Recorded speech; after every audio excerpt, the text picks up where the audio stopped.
Technically Incorrect offers a slightly twisted take on the tech that's taken over our lives. Real people aren't moved. CNET. The tech world often behaves as if everything revolves around the tech world. So when Apple unveiled its new smartphone of the future, the iPhone X, every aspect was scrutinized and every expert opinion swiftly offered.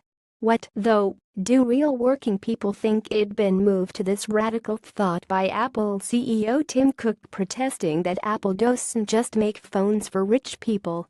This, on the eve of launching a $1,000 phone. So every day since Tuesday, I've made a point of casually walking up to real people and asking them what they think of Apple's new phone. I can get away with it. I have a British accent. I specifically chose people who worked in retail, as I was interacting with them anyway for one reason or another, and I think of them as people who, well, aren't rich. This, then, is based on me innocently asking iPhone X questions of at least 35 people who work in restaurants, bars and stores. People research always starts at Starbucks. At my local Starbucks in Marin City, California, I asked barista Kirshina what she thought of the new phone. "Is there a new one?" was her first reaction. "Yes," I replied. "It's $1,000. Nah, I won't be buying it. I can't even work the one I've got." "What do you have, a phone 7? Her boss, Melissa, was a touch harsher, as manager should be. She didn't know about the new phone either. "What's the point?" she asked. "If I didn't need a cell phone for work, I won't have one at all. And I'm happy with the phone I've got." What phone is thought iPhone 4? Real people, you see, seem to go at their own pace. They don't hang on Apple's every word. They don't necessarily pant in anticipation of the next Apple event. They actually have other, perhaps even better things to think about.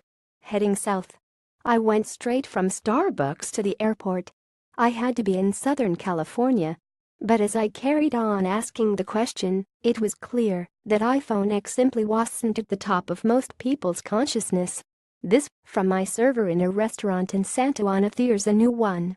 "Yes, it's $1,000. Isn't that what they usually cost?" "Not quite." "What phone do you have?" "A phone 6. You paid $1,000 for it." "No, I got it for a couple of hundred." "Where?" "From a friend." "Oh, yeah. Well, a friend of a friend."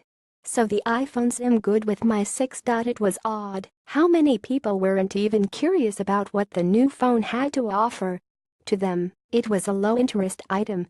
It was a new Demi Lovato song rather than a Kim Kardashian sex tape.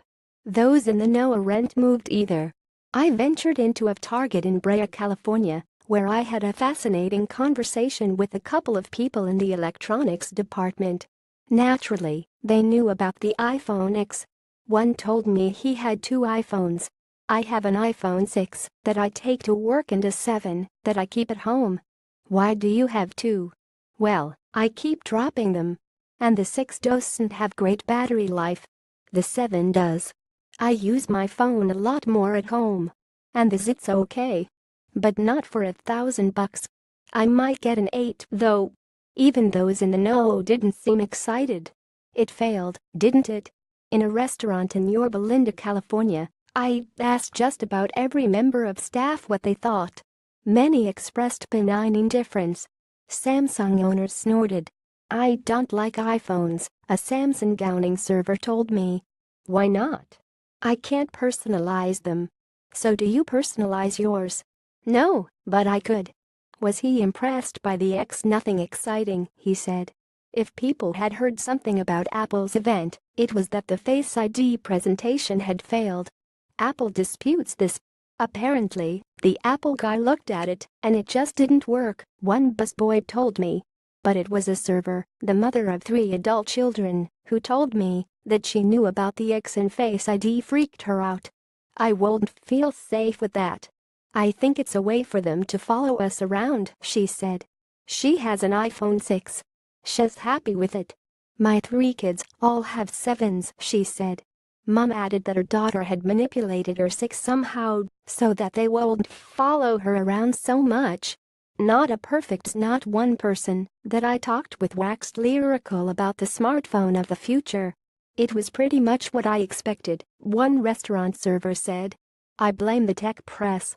They got too much advance information. Would you buy it? No.